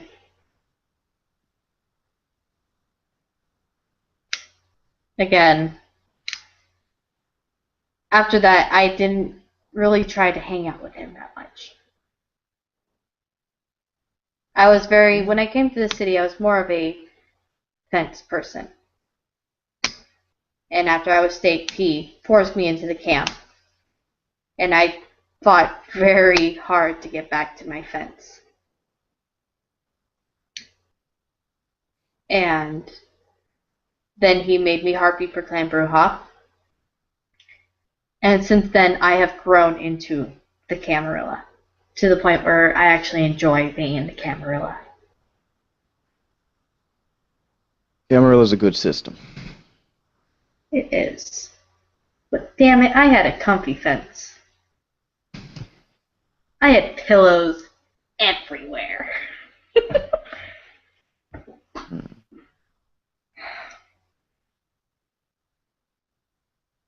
But yes, I know that sitting on a fence and watching everything go by doesn't help myself.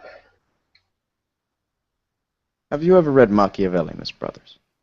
I have not. That sounds like a very confusing name. The Prince by Niccolo Machiavelli. He lived during the Renaissance. Okay. Camarilla. Now, Machiavelli was immortal. Camarilla was founded completely on his ideas and what is outlined in The Prince. And so has every single modern political system that any kind mortal any other creature that we have ever known to be sentient and walk the earth has ever devised a government. All of it came from his book, The Prince. It's a very good read. It's very short. She'll kind of look around her pretty empty apartment. There's also like an empty bookcase. Any other books, just put them on the shelf. Let's see, there is Sun Tzu's Art of War, there's Machiavelli's Art of War, there's Karl von Clausewitz's Art of War, the Confucius text, the Taoist text, what else? Plato, Aristotle. Is Clan Bruja meant to be very philosophical, really, or are we just... In ancient times, that's all we were. Really? Maybe with the Greek Empire? Greece. You know, once conquered by Rome, Rome adopted everything Greek. What, were we the Spartans? Kicking everybody into a hole? We were, and more. I didn't think we actually answer it correctly. I think there were a couple other clans that helped us out. I think the Romans were predominantly led by the Ventru. My old myths and stories I've heard, scarcely confirm, but I've always heard that the old Greek Empire, because of the Bruja. So maybe we should make phalanxes and go for a more Grecian approach for our Elysium. I'm afraid it would stand out too much. Yeah. There's certain subtlety. Besides that, the modern knights have changed. We are no longer the Greek. Far, far removed from it. No one's like the Greek. Like Greek highlights. Doesn't have to be completely Greek-based. We could have the actual Elysium, the front being a dojo of sorts, and the back, actual Elysium, locked off from outsiders, be Greek-themed. That would be nice. Going back to our roots. Indeed. Just kind of stop and just be like, that was actually a good idea. Thank you. Thank you. Oh, God. I've been working out too much. I also have we haven't actually scheduled this fight, but I've been challenged by the Toreador, Javier Rojas. And I'm actually kind of nervous to fight him. And why is that? He's a Toreador. I see something wrong with him. Because he actually used to be a good friend of mine. And then suddenly something changed and there was something in his eyes and he tried using potence on me. Potence or presence. And I had to kind of one-up him and tell him to back the hell down. Because originally the challenge to fight was supposed to be a joke, and then he kind of made it more of a serious note. Maybe he's flirting with you. Not with the look in his eye. Because I had seen his original flirting. And it was homemade tacos made from scratch, his mother's recipe, and dancing. He helped me a lot after I was staked, just helping me get back in my head. I've spoken with Javier. He's a good person. He tries. He can be. But No, something's he- wrong. He's easily riled up. He wears his emotions on his sleeve. I call him the closet Bruja. But Well, more of the ground pounder type. wouldn't be the first time that a member of another clan has been accepted into a different clan. That's not unusual. I remember what was it? I don't remember his clan. I think it was actually a Malkavian. How could I forget that?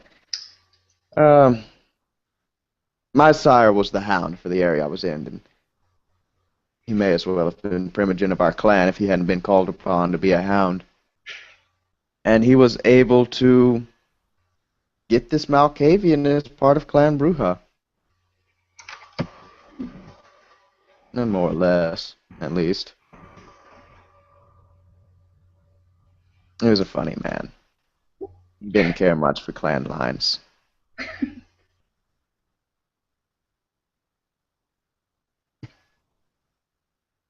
And, This talk was good, Sid. It was actually, I guess, very needed. I try. I guess you'll have to help me get in touch with my more philosophical side. It would be my honor, Miss Brooks. Because I would like to know the proper art of war. Because I've only read the zombie version.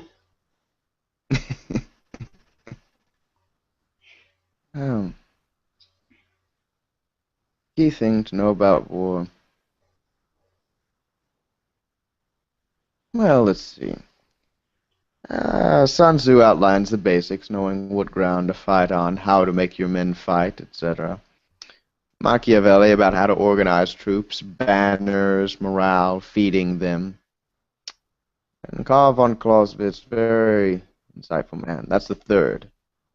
He wrote On War. He was a Prussian general. Mm-hmm. A key thing he focused on was it's not how you win, but how you lose. You can win 1,000 battles, that's fine. But in your one loss, you lose your entire army, what does it matter? What are all of those victories for?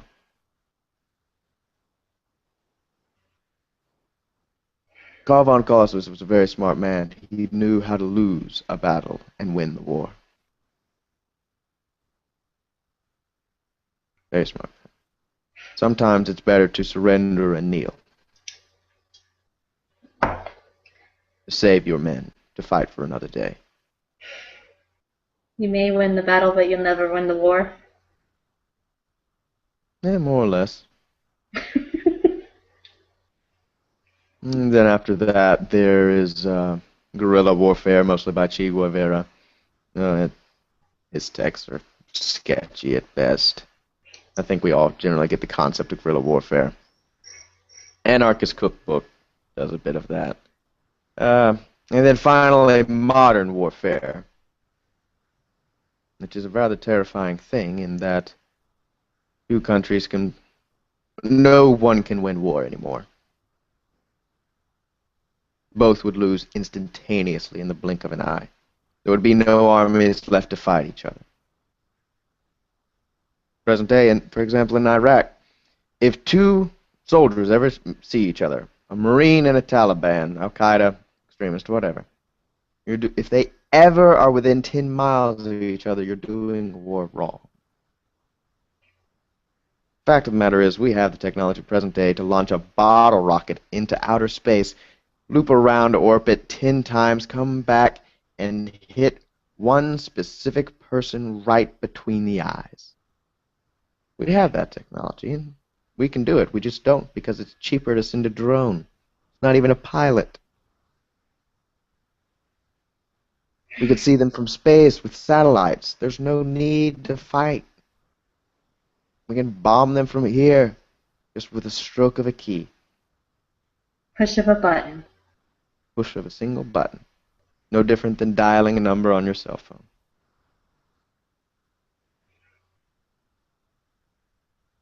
And just as easily, we can decimate them and wipe them off the face of the earth, but we choose not to for moral reasons. And largely because they can't shoot back. They don't have that technology. As opposed to modern countries like Britain and France. France holds the third largest nuclear missile count, whatever, in the world. Second being the United States, and first being Russia. I think fourth is Britain. It's hard to recall offhand. But that doesn't give the full picture, just knowing who has the nuclear weapons. You have to ask where they come from. Russia gets their nuclear weapons from wherever they can. The fact of the matter is, there's not a lot of uranium in the area. Guess where the vast majority of uranium on the planet comes from? Puts out 10 times more than any other country. Clueless. Canada. Seriously? Dead serious. That's where the States got all of the nuclear weapons. Who would ever expect it, though? Oh, God.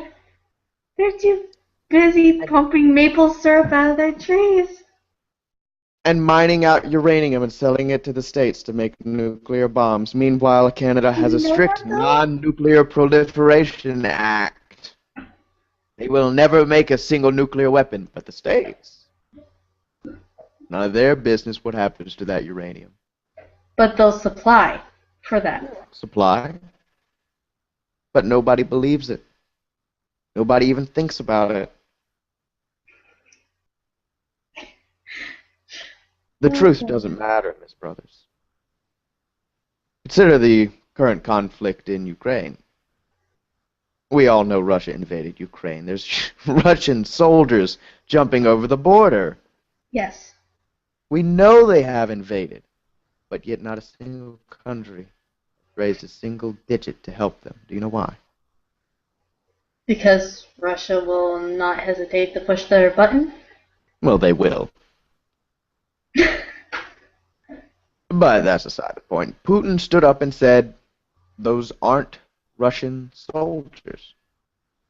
Now you can go with the truth. Russia has invaded Ukraine. And we are about to have and we must do something about it. That is the moral, that's what you do. Russia invades, you have to do something about it. We could end up with World War III. Or we accept the lie. These are not Russian soldiers. Russia has not invaded Ukraine. And this is an internal Ukrainian conflict. And we just go about living our lives as if nothing's going on. Indeed. Do we want the truth or do we want the lie that Putin so easily provided for us? World War III? Nobody cares. Everyone sleeps at night. Touché. Hundreds of innocent Ukrainian civilians die.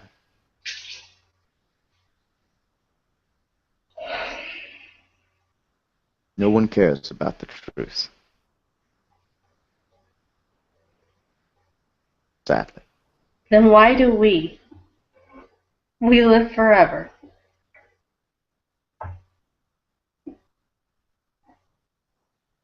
I don't know.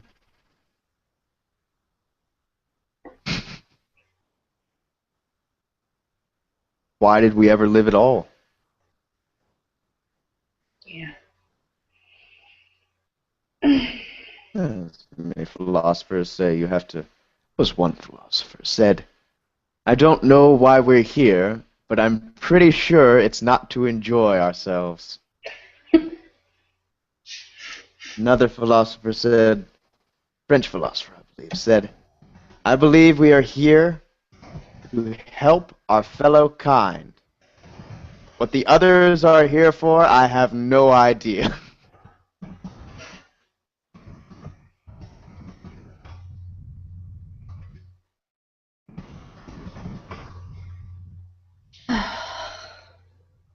But it's late. Laird is tired in your bed, and I'm sure you have other things. I'm pretty sure there are books that I need to order online to read.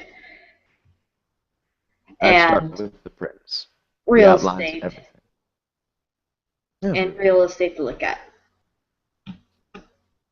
Again, I would suggest we consult Devin Creed first. But never hurts to plan. Yeah. Get that book, The Prince by Niccolo Machiavelli. I will. Thank you. She'll stand and, shooing the cats away from the door, she'll open it up and walk you outside. Sid will give a single nod and say, "It was a pleasure to meet you, Miss Brothers," before dismissing himself. It was a pleasure meeting you too. She'll walk back inside and she'll look up at her second story part of her apartment, looking at the gym parts, and then she'll just kind of stop. She'll open up her phone and she'll get onto BarnesandNoble.com. And she just got paid. She'll start ordering books. And this, my dear friends, is where our scene ends. Good night.